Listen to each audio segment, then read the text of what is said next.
Boa tarde, queridos irmãos, queridas irmãs. Louvamos ao Senhor por podermos estar aqui juntos, na presença dEle, diante do trono, para juntos desfrutarmos a palavra de Deus. Há um pesado encargo em nossos corações, nessa comunhão entre igrejas, porque sabemos que estamos vivendo esses tempos finais e que o Senhor deseja encontrar uma realidade em nossas vidas. O tema da comunhão entre igrejas a nível nacional é: o Espírito da Verdade vos guiará toda a verdade. Nós aqui em Uberaba, nós temos também, além do tema nacional, o tema local, regional, que é: Deus está de fato no meio de vós. Queridos irmãos, queridas irmãs, o nosso encargo é ajudar cada irmão, cada irmã a viver uma realidade com Deus, uma realidade no Espírito. Nós vamos abordar assuntos já conhecidos, mas nós vamos entrar na realidade dessas porções. Você sabe, em Mateus capítulos 24 e 25, nós temos a palavra do Senhor Jesus, do próprio Senhor Jesus, para o final dos tempos. O Senhor havia dito para os discípulos que não iria ficar pedra sobre pedra daquele templo que eles tinham visitado. E aí, Mateus 24, versículo 3 diz: no Monte das Oliveiras achava-se Jesus assentado. Quando se aproximaram dele os discípulos, em particular, e lhe pediram: dize-nos quando sucederão essas coisas, e que sinal haverá da tua vinda e da consumação do século. Os discípulos perguntaram para o Senhor o que iria acontecer no final dos tempos. E o Senhor falou para os discípulos. E nós sabemos que Mateus 24 e 25, nós temos uma palavra que é para o povo judeu, uma palavra que é para a igreja e uma palavra que é para os gentios, para as nações. A nós interessa a porção ligada à igreja. E a porção ligada à igreja está essencialmente em duas parábolas, a parábola das virgens e a parábola dos talentos. Lembre-se, parábola das virgens e parábola dos talentos são duas parábolas de alerta para os tempos finais. Essa é a maneira como nós devemos ver essas duas parábolas.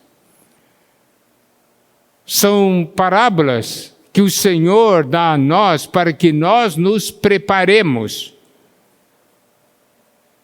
Porque nas duas parábolas fala da volta dele. Na parábola das virgens, quando o noivo vem. Parábola dos talentos, quando o Senhor dos servos volta. Então são duas parábolas que precisamos dar muita importância em nossas vidas.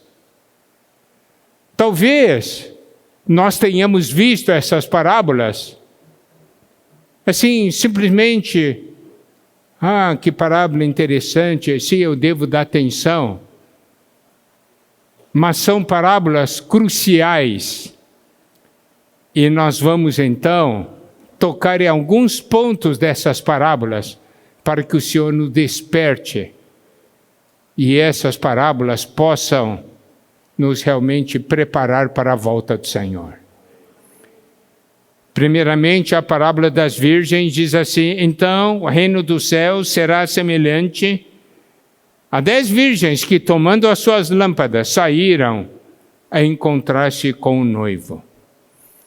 Aqui nós temos um primeiro ponto, que é sair a encontrar-se com o noivo. Queridos irmãos, queridas irmãs, nós temos ou não essa percepção no nosso viver? Nós estamos ou não saindo para nos encontrarmos com o noivo? Isso é algo de grande importância. Nós estamos numa caminhada para nos encontrarmos com o nosso noivo.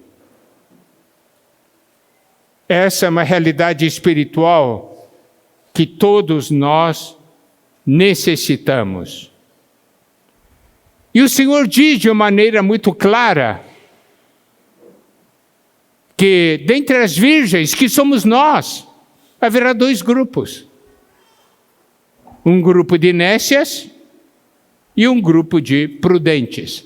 Você sabe, ao lermos esse versículo, nós temos então que despertar e fazer essa pergunta para o Senhor: Senhor, eu faço parte de qual grupo? Eu faço parte das nécias ou eu faço parte das prudentes? O Senhor disse: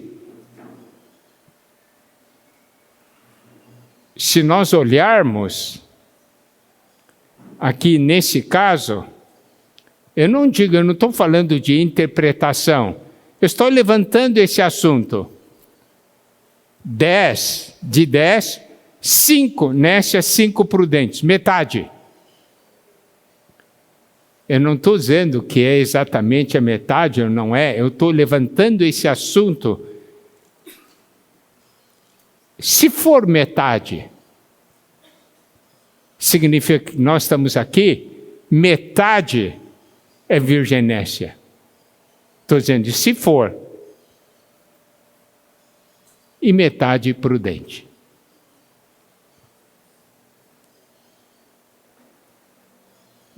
Como você consegue diferenciar as nécias das prudentes? O Senhor mesmo explica nos versículos 3 e 4. As nécias, ao tomarem as suas lâmpadas, não levaram azeite consigo. No entanto, as prudentes, além das lâmpadas, levaram azeite nas vasilhas. E aí, aqui, nós temos uma grande lição.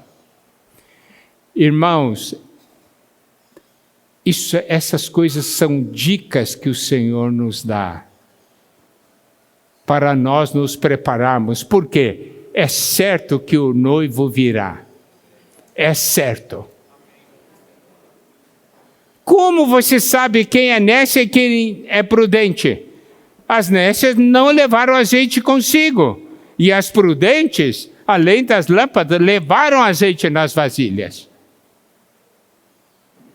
Irmãos, não pense isso de uma maneira abstrata. Nós temos que pensar nesses versículos de uma maneira concreta. Por que que essas nécias não levaram azeite consigo? Porque no dia a dia, no seu viver, para onde iam, não levavam azeite. Os irmãos estão compreendendo? Se eu sou alguém que sempre leva azeite, quando eu sair para encontrar com o noivo, eu vou levar azeite. Querido irmão, querida irmã, quando você acorda de manhã, daí você sai para trabalhar, você leva azeite com você?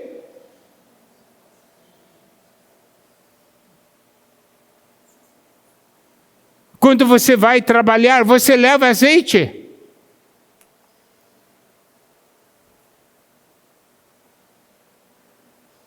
Isso já nos expõe. No dia a dia, nós levamos azeite ou não levamos? É aí que está a diferença.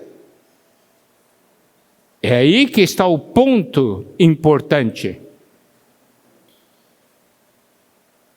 Eclesiastes capítulo 9, versículo 8 diz: em todo tempo sejam alvas as tuas vestes, e jamais falte óleo sobre a tua cabeça. Em todo tempo. Isso quer dizer o quê? Eu sempre levo azeite comigo.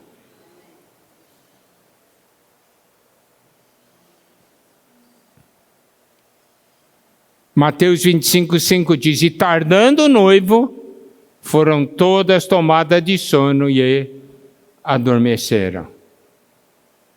Irmãos, as coisas não acontecem segundo o nosso planejamento, mas segundo o planejamento de Deus. E se tardar, como vai ser?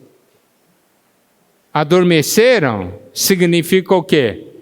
Que dormiram no Senhor, né? Tá certo? E aí o versículo 6, ocorre o grande acontecimento, mas à meia-noite ouviu-se um grito: eis o noivo, saí ao seu encontro. Meia-noite, está todo mundo dormindo. Daí tem um grito: eis o noivo, o Senhor veio, o Senhor voltou. Irmãos, é certo que o Senhor vai voltar. Em Hebreus capítulo 10, versículos 35 a 39, diz assim: não abandoneis, portanto, a vossa confiança, ela tem grande galardão. Com efeito, tendes necessidade de perseverança, para que, havendo feito a vontade de Deus, alcanceis a promessa. Porque ainda dentro de pouco tempo aquele que vem virá, e não tardará. Todavia, o meu justo viverá pela fé, e se retroceder nele, não se compraz a minha alma. Nós, porém, não somos dos que retrocedem para a perdição. Somos, entretanto, da fé para a conservação da alma. Essa é uma palavra de encorajamento. E se o Senhor tardar? E se as coisas não acontecerem? Você vai retroceder? Você vai desistir? Você vai se esquecer?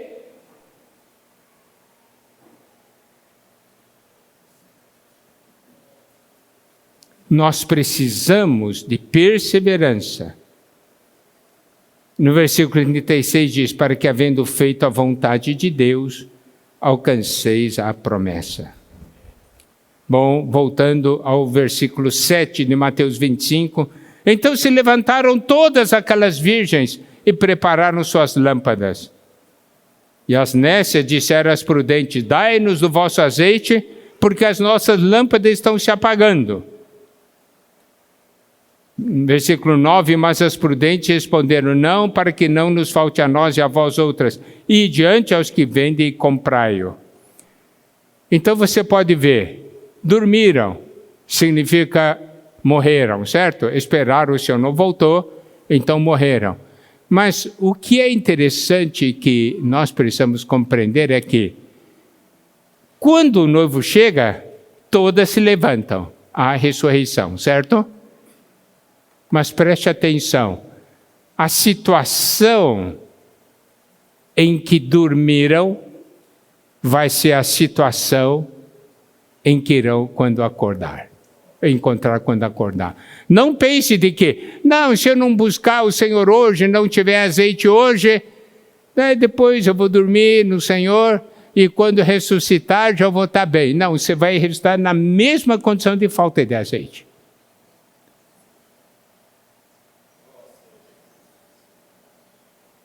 E aí? Você consegue perceber a importância desse fato? Daí, as nécias falaram para as prudentes: dai-nos do vosso azeite, porque as nossas lâmpadas estão se apagando. Irmãos, novamente vamos aplicar isso aqui.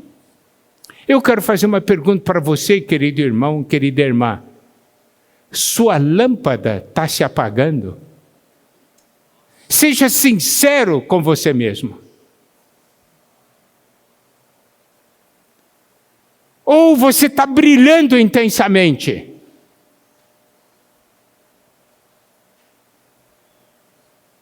Creio que todos nós temos experiências em momentos da nossa vida em que sentimos claramente: minha lâmpada está se apagando. Não é verdade?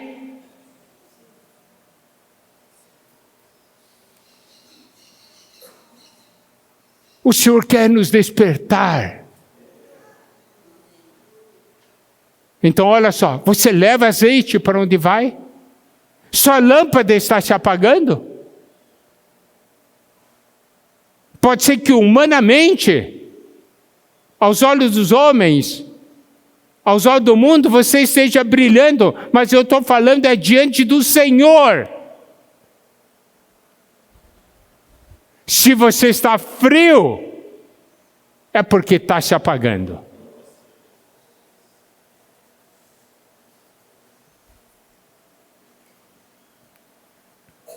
Daí ele pede emprestado. Daí ele diz: não tem como emprestar. Nós sempre enfatizamos esse ponto. Irmãos, vocês precisam das suas próprias experiências com o Senhor. Você precisa comprar azeite do Senhor.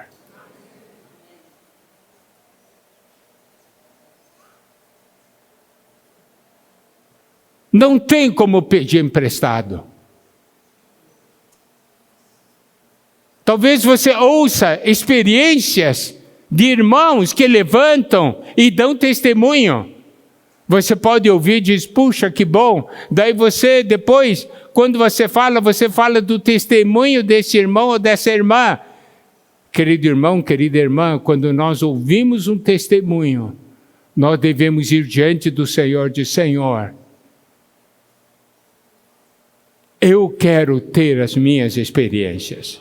Eu não quero viver dependendo das experiências de outros. É porque nas minhas próprias experiências que eu compro azeite do Senhor.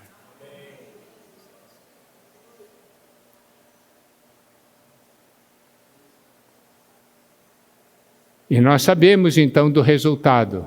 Elas foram comprar, mas quando voltaram, a porta já estava fechada. E Mateus 25:13 diz: vigiai, pois, porque não sabeis o dia nem a hora. Você pode ver, essa parábola é uma advertência do Senhor Jesus para nós, de uma maneira muito clara e pessoal.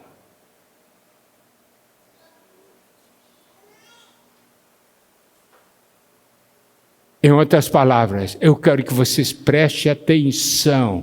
O Senhor diz a nós: preste atenção. Que tipo de virgem você é?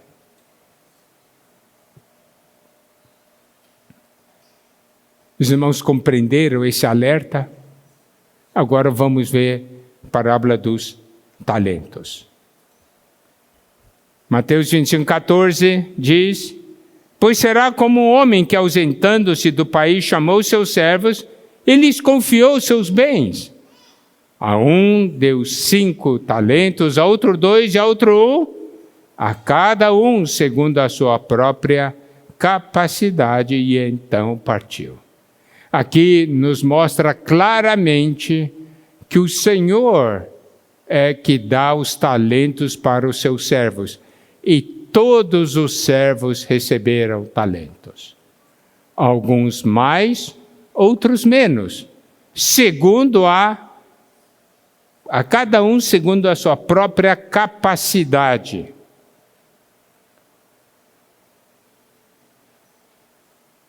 Em Lucas 19, nós temos a parábola das minas, que é uma parábola semelhante, e eu vou ler uma porção para que a nossa compreensão da parábola dos talentos se torne uma compreensão mais profunda.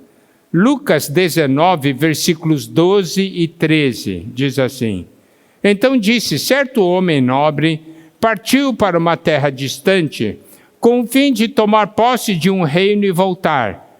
Chamou 10 servos seus, confiou-lhes 10 minas e disse-lhes, negociai até que eu volte. Então você pode ver, quando o Senhor entrega esses talentos ou as minas, ele diz assim, vocês devem negociar. Correto? Então, voltando para Mateus 25, Mateus 25, 16 diz, o que recebera 5 talentos saiu imediatamente a negociar com eles e ganhou outros 5.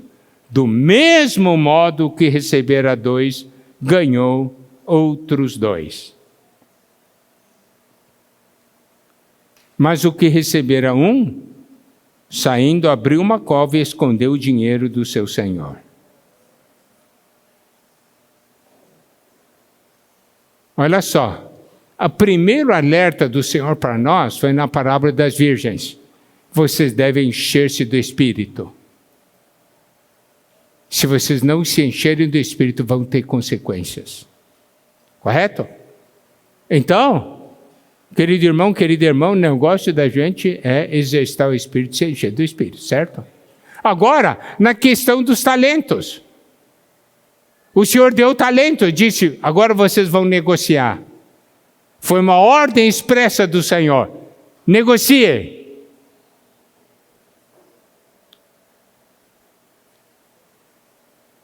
Daí nós sabemos que o de 5 talentos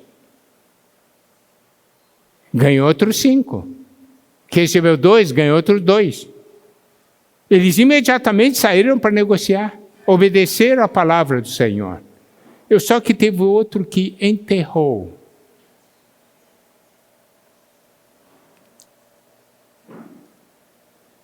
Olha só.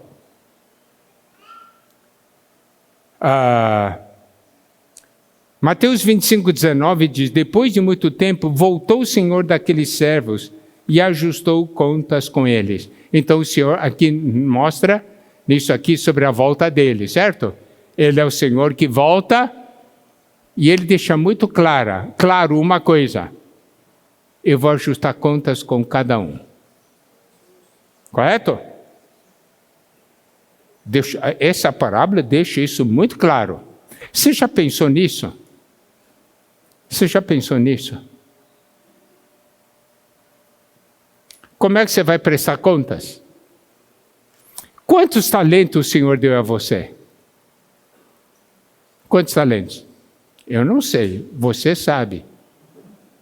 Uma coisa é certa, você tem talentos. Mas o que você está fazendo com esses talentos? Você está negociando ou enterrando?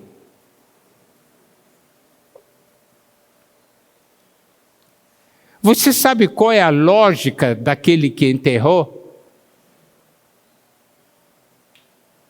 Recebeu o talento, diz, vou enterrar, deixar bem escondido para ninguém roubar. Daí quando o Senhor voltar, eu vou dizer, está aqui ó, o que você me deu, eu não perdi nada, eu não perdi. Mas o Senhor deu o talento para você, não é para você não perder, é para você ganhar.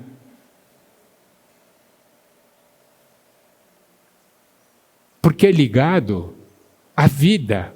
A vida não multiplica.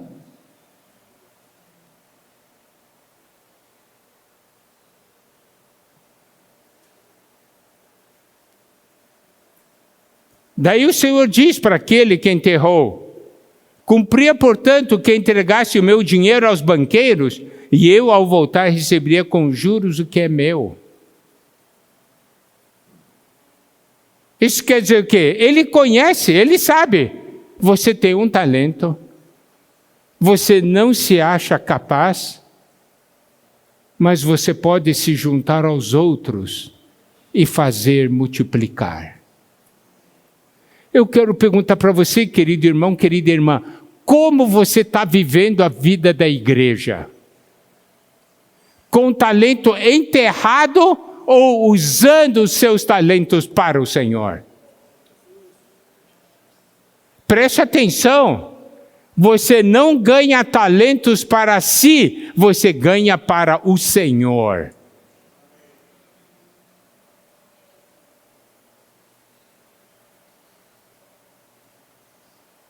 Você é ativo na vida da igreja?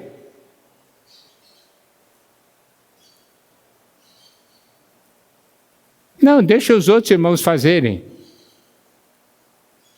Eu só venho para a reunião, escuto e pronto. Enterrou. Enterrou. Você participa. Senhor, você entregou um talento para mim. Eu quero que esse talento multiplique.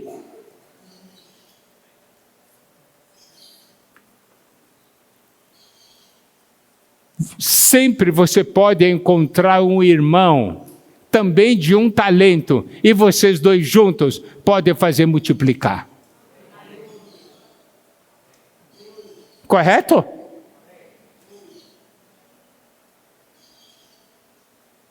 Então, essa é a grande advertência. De uma maneira muito clara.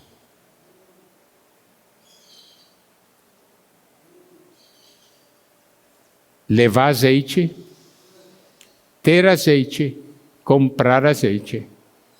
Segundo, negociar os talentos. Todos nós já sabemos demais, conhecemos demais essas parábolas. Mas se essas duas parábolas não mudarem sua vida, você não conhece essas duas parábolas.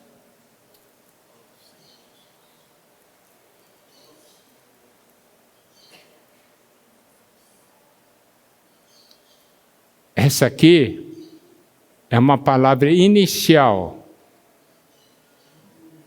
de introdução nesse alerta que o Senhor nos dá. Agora, nós vamos entrar em porções da palavra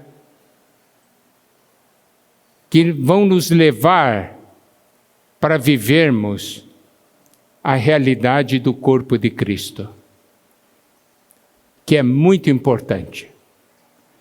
Nós precisamos conhecer o que está no coração do Senhor.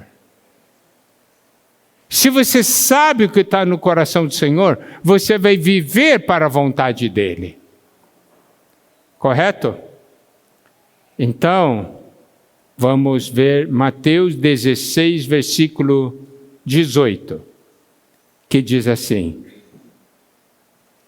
Também eu te digo que tu és Pedro, e sobre esta pedra edificarei a minha igreja, e as portas do inferno não prevalecerão contra ela. Nós sabemos que em Mateus 16, nós temos duas grandes revelações, a revelação de Cristo e a revelação da igreja. E o Senhor disse: eu edificarei a minha igreja. Irmãos, essa palavra deve calar profundamente em nosso interior. É como se você, conversando com o Senhor, perguntasse: Senhor, o que você quer? E o Senhor respondesse para você: eu quero edificar a minha igreja. Correto?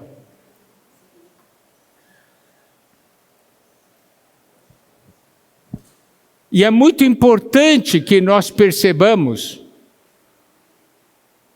que essa questão da edificação da igreja inclui cada um de nós.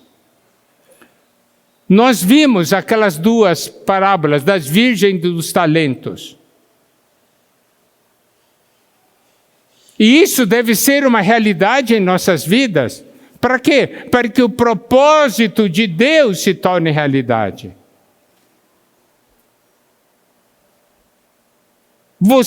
Deus quer dar uma porção a você, e você tem uma porção que é muito importante para o corpo de Cristo. Olha só, Efésios capítulo 3, versículo 18 e 19. A fim de poder compreender com todos os santos qual é a largura, o comprimento, a altura e a profundidade, e conhecer o amor de Cristo, que excede todo entendimento, para que sejais tomados de toda a plenitude de Deus. Irmãos, observe alguns detalhes desse versículo 18, a fim de poder compreender com todos os santos. Significa que Deus quer dar uma compreensão para cada um de nós. E a questão é tão vasta que é impossível uma pessoa compreender sozinho. Nós precisamos compreender com todos os santos. Por isso a sua porção é ou não é importante? Você tem dado a sua porção?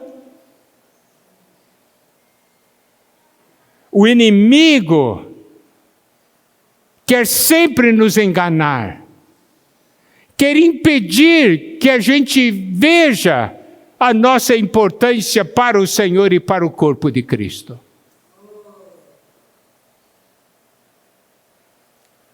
E olha só, compreender com todo o santo as dimensões do Senhor, né? E conhecer o amor de Cristo, que excede todo entendimento, para que sejais tomados de toda a plenitude de Deus.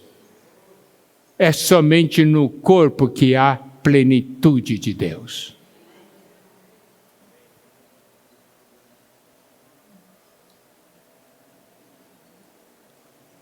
Vamos olhar mais alguns aspectos práticos. Claro que a nossa vida espiritual particular é importante, mas é somente um lado da história. O outro lado é a edificação. É o corpo. Olha só então o que está em Efésios capítulo 4, versículos 15 e 16. Mas seguindo a verdade e amor, cresçamos em tudo naquele que é a cabeça, Cristo. Olha só, é crescer naquele que é a cabeça, Cristo. Significa todos nós precisamos estar conectados à cabeça, que é Cristo. E o resultado é, versículo 16, de que em todo o corpo, bem ajustado e consolidado, pelo auxílio de toda a junta, segundo a justa cooperação de cada parte, efetua o seu próprio aumento para a edificação de si mesmo em amor. Olha aqui, aqui fala, todo o corpo não é crescer para ser uma estrela solitária, é crescer para dentro da cabeça. E se eu cresço naquele que é a cabeça, eu estou inserido no corpo.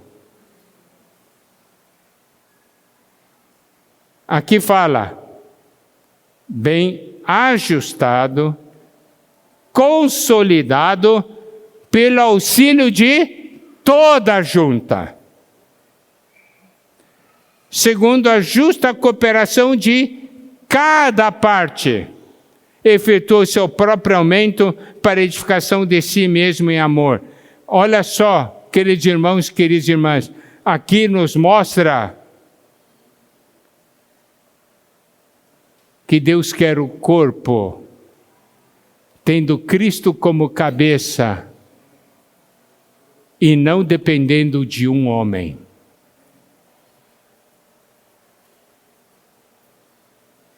Não é o homem que vai nos edificar juntos.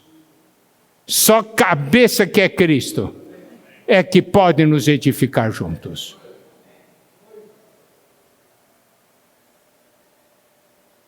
Colossenses 2,19,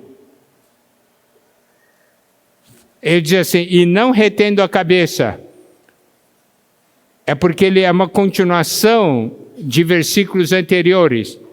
Mas para aplicação do 19, nós temos que ler, retendo a cabeça, do qual todo o corpo, suprido e bem vinculado por suas juntas e ligamentos, cresce o crescimento que procede de Deus.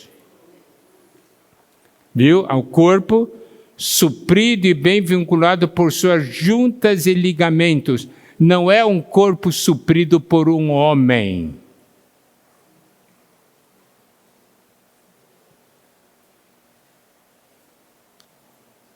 Mas por suas juntas e ligamentos. Querido irmão, querida irmã, você é importante. Tudo que o inimigo quer é anular você. De que adianta você ter a visão da igreja com um talento enterrado? De que adianta ter visão da igreja não levando azeite? De que adianta ter visão da igreja e não participar da edificação? Os irmãos estão compreendendo? O Senhor hoje quer realidade do corpo.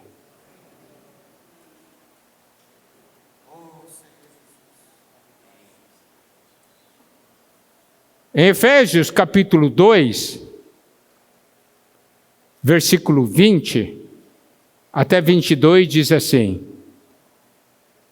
edificados sobre o fundamento dos apóstolos e profetas, sendo ele mesmo Cristo Jesus a pedra angular, no qual todo edifício bem ajustado cresce para santuário dedicado ao Senhor, no qual também vós juntamente estáis sendo edificados para a habitação de Deus no Espírito. Porque Deus quer nos edificar? Porque nós somos sua habitação no Espírito. É certo que o Senhor habita individualmente em cada um de nós, mas Ele também habita coletivamente. Entendeu? Habita no meio da coletividade.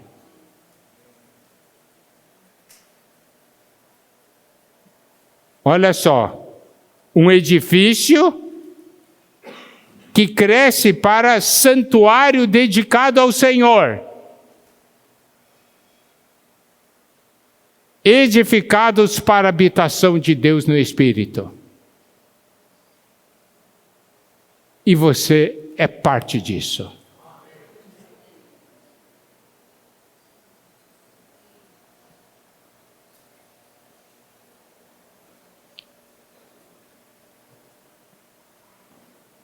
Agora nós vamos procurar entrar numa realidade.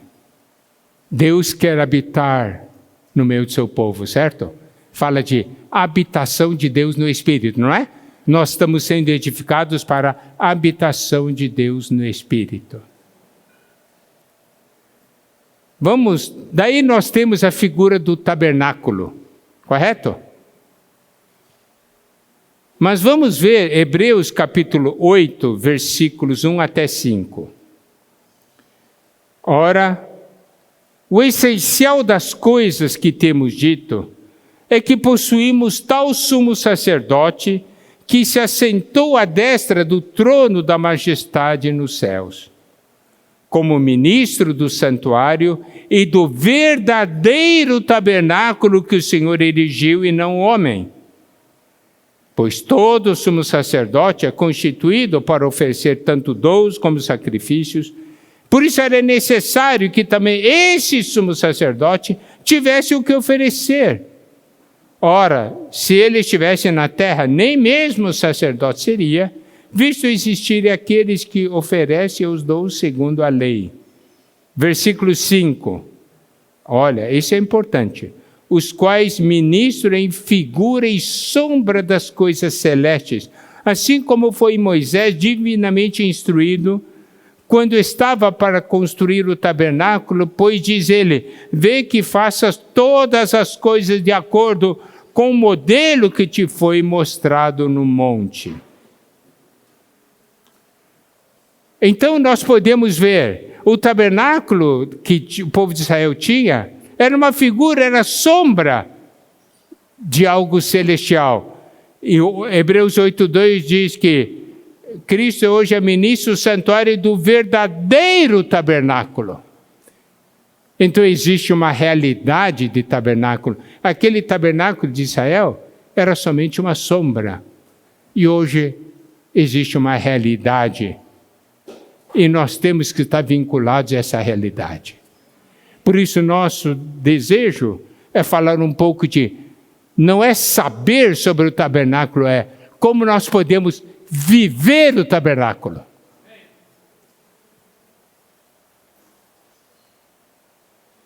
Isso é algo de grande importância. Vamos ver então, baseado em alguns versículos do Antigo Testamento, ver uma realidade do tabernáculo aplicado hoje no nosso meio. Êxodo 25:9 diz assim: segundo tudo que eu te mostrar para modelo do tabernáculo e para modelo de todos os seus móveis, assim mesmo fareis. No versículo 8 diz assim: e me farão um santuário para que eu possa habitar no meio deles. Então, qual é o desejo de Deus? Habitar no meio do seu povo. E esse desejo de Deus nunca mudou. Porque nós vemos isso em Apocalipse. Deus deseja habitar no nosso meio. O que significa tabernáculo? Tabernáculo significa lugar de morada. Lugar de habitação. Isso mostra, então, Deus quer habitar e viver com os homens. Por quê? Porque Ele, dentro dessa realidade do Novo Testamento, Ele está agora, nós estamos agora unidos a Ele. Certo? Em um só Espírito. Mas nós, claro, não perdemos nossa identidade. Mas nós somos um com o Senhor.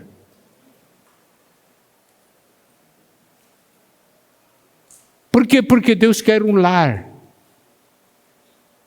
Eu quero habitar. Vocês vão ou não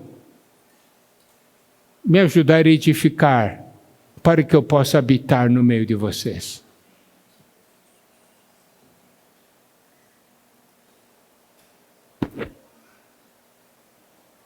Olha só, Evangelho de João, capítulo 1, versículo 14.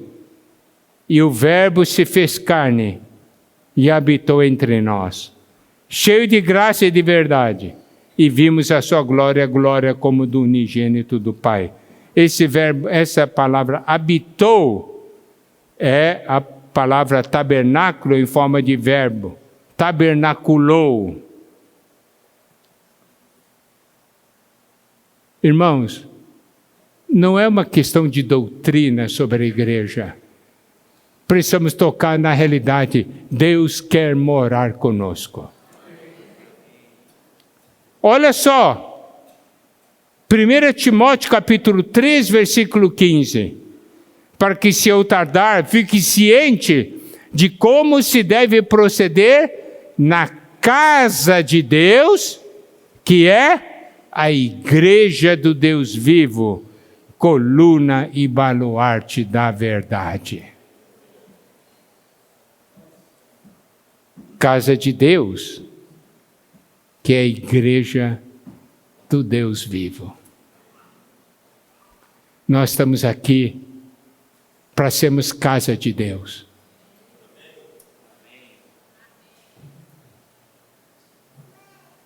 Efésios 2:22, no qual também vós juntamente estáis sendo edificados para a habitação de Deus no Espírito. E é claro que Ele também habita individualmente em nós. Romanos capítulo 8, versículo 9. Vós, porém, não estáis na carne, mas no Espírito, se de fato o Espírito de Deus habita em vós. E se alguém não tem o Espírito de Cristo, esse tal não é dele. Então, primeiro ponto que devemos ver. Nós, juntos, somos a morada do Senhor. Amém? Segundo aspecto, está em Êxodo 25:8. E me farão um santuário para que eu possa habitar no meio deles. Nós também somos santuário. Se lembra, Efésios 2, nós vimos também, fala sobre santuário, não é isso? O que significa santuário? Significa um lugar santo, um lugar separado.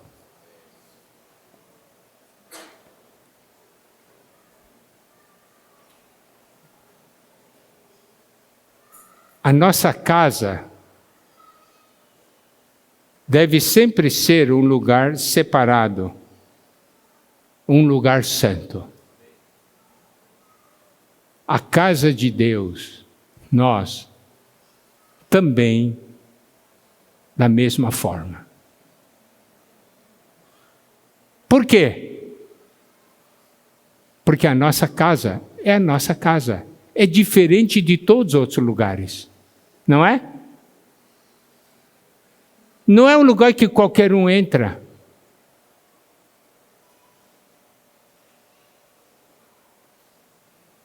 Nós somos santuário do Senhor. O lugar é dele. Pertence a ele. E só os seus fazem parte.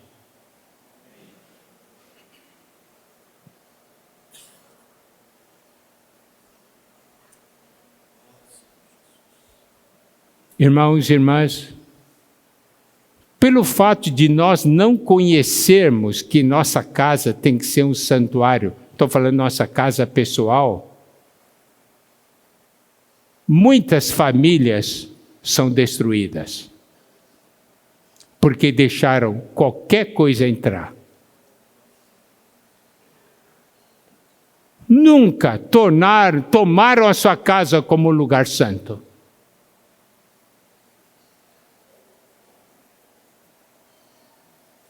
A igreja é santa, porque é santuário do Senhor. Amém?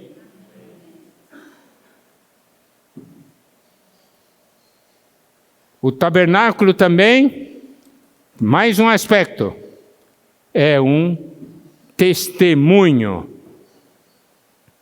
O que significa? É o lugar onde Deus testemunha de si mesmo. O que é Deus testemunhar de si mesmo? É Ele revelar o que Ele pensa, como Ele é e como Ele faz as coisas. A pessoa dele é expressada, por isso que é testemunho.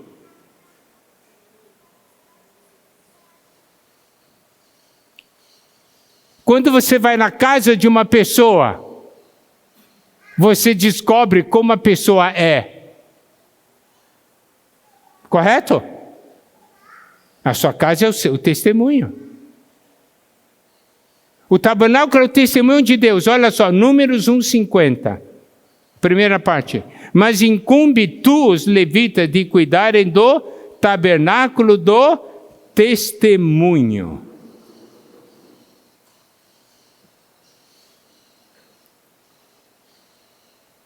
Então, olha só, nós somos morada do Senhor, somos santuário, santos para o Senhor. E também somos ligados ao testemunho do Senhor. Revelação daquilo que Deus é.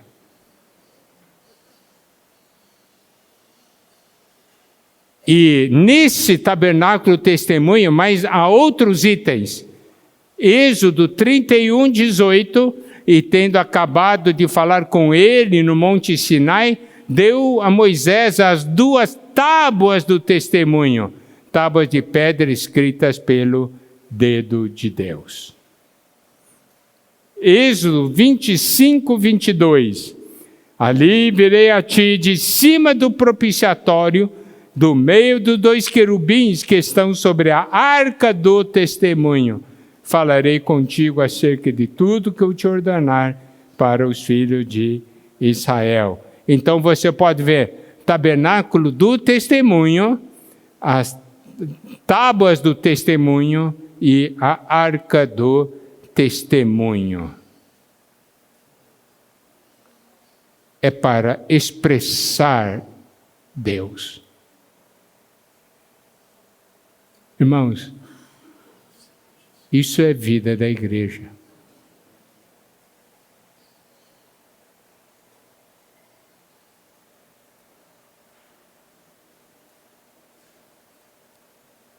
A casa de Deus é a revelação da pessoa de Deus.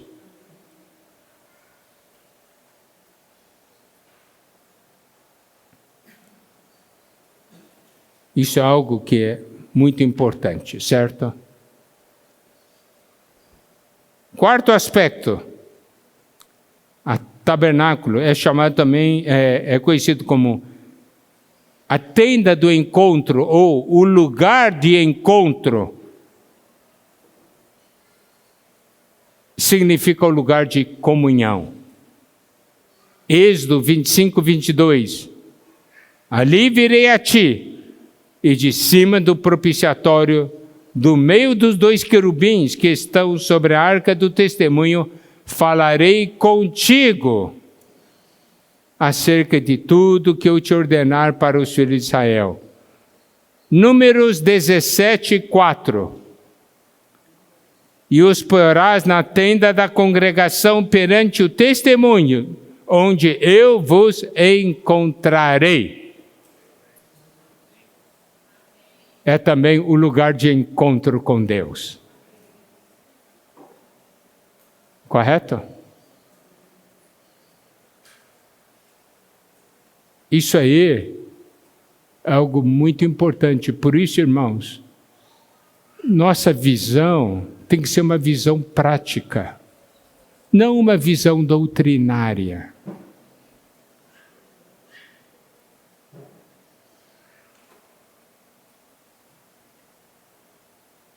Agora, vamos falar um pouquinho sobre o material da edificação. Como foi que o povo de Israel conseguiu o material para a edificação? Êxodo, capítulo 11, versículos 1 a 3. Disse o Senhor a Moisés: ainda mais uma praga trarei sobre a Faraó, sobre o Egito. Então vos deixará ir daqui. Quando vos deixar, é certo que vos expulsará totalmente. Fala agora aos ouvidos do povo que todo homem peça ao seu vizinho e toda mulher à sua vizinha objetos de prata e ouro. E o Senhor fez com que o povo encontrasse favor da parte dos egípcios. Também o homem Moisés era muito famoso na terra do Egito e aos olhos dos oficiais de Faraó, aos olhos do povo. Então, o povo pediu para os seus vizinhos.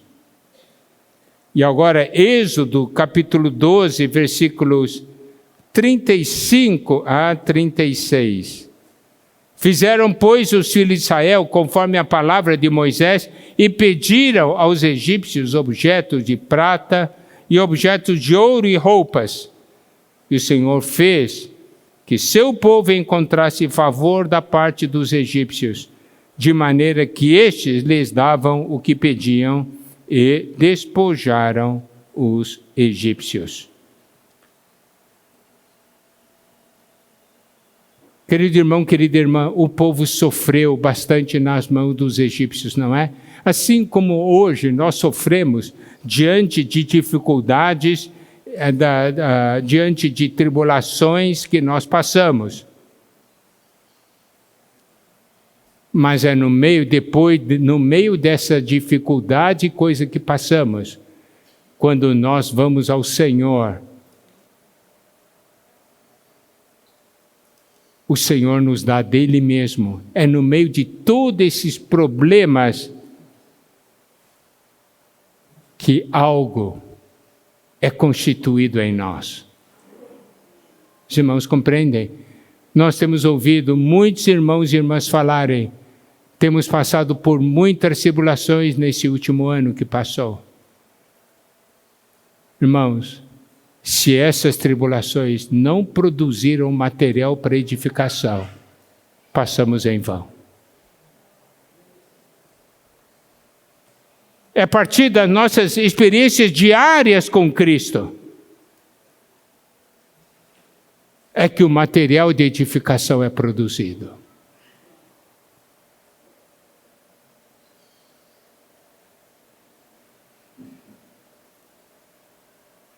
A cada situação que nós passamos, conhecemos um novo aspecto de Cristo. Irmãos, você compreende por que você passa? Porque nós todos passamos. É para ganharmos experiências com o Senhor. E aí vamos ter material para edificação.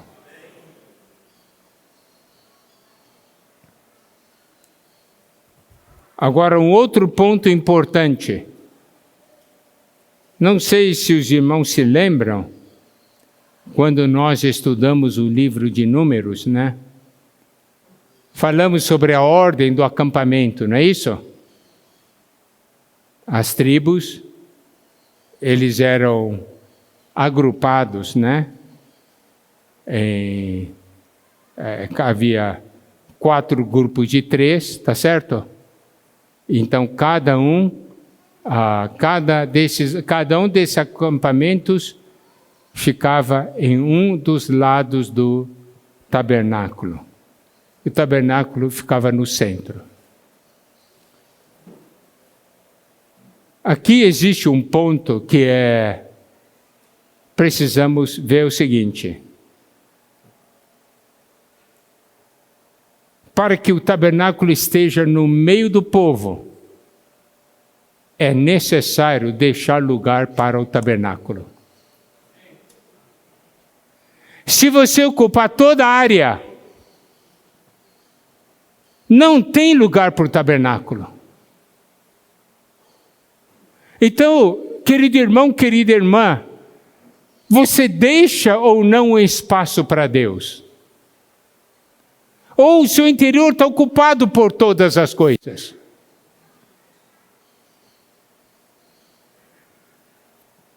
Você reservou ou não para Deus um lugar na sua vida? E tem que ser no centro.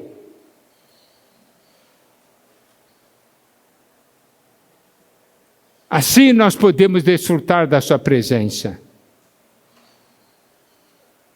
Se não tem espaço para Deus, não tem tabernáculo. E esse é o grande desafio de todos nós. Correto?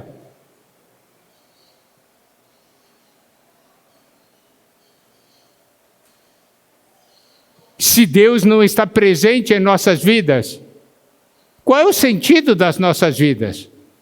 Qual é o impacto das nossas vidas?